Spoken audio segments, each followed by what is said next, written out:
When we read a really fine work of fiction, we're always interested in the author because we think, how did this man gain the insights and the knowledge to write so well? There must be something about him that's interesting for himself or herself alone. And the letters of Hemingway will supply them with all the information they want. His published work is known for his very spare, disciplined, honed-down style. His letters are very chatty, gossipy, full of vivid descriptions of wildlife, people's conversations, and so we get a different picture of Hemingway than what we get from either his published works or the public persona. My impression of him as a letter writer was someone who really interacted with the person he was corresponding with. And I'm just really delighted because he had that letter writing relationship with me, but he had it with thousands of people of every sort. And so you're going to get a picture of what it means to go through life, you know.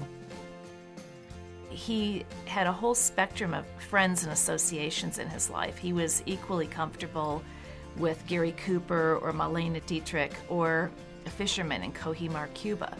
So I think that the letters really sort of give us this panoramic picture of all the sides of Hemingway.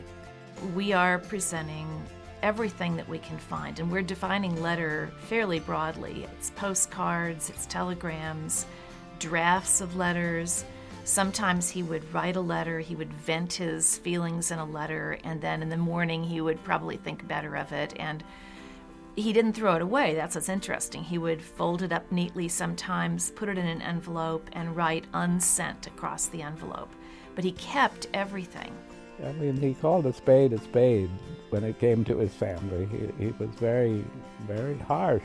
But I think that's always the case when someone achieves, you know, a real eminence in things. Their family expects them to be the same person that they grew up with while they're just not, you know.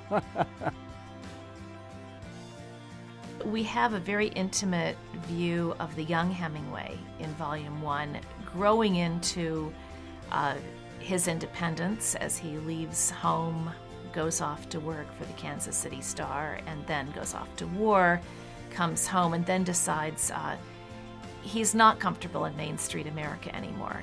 Oak Park is not going to hold Ernest Hemingway after he's been away. It's really turned out to be exactly the way I hoped.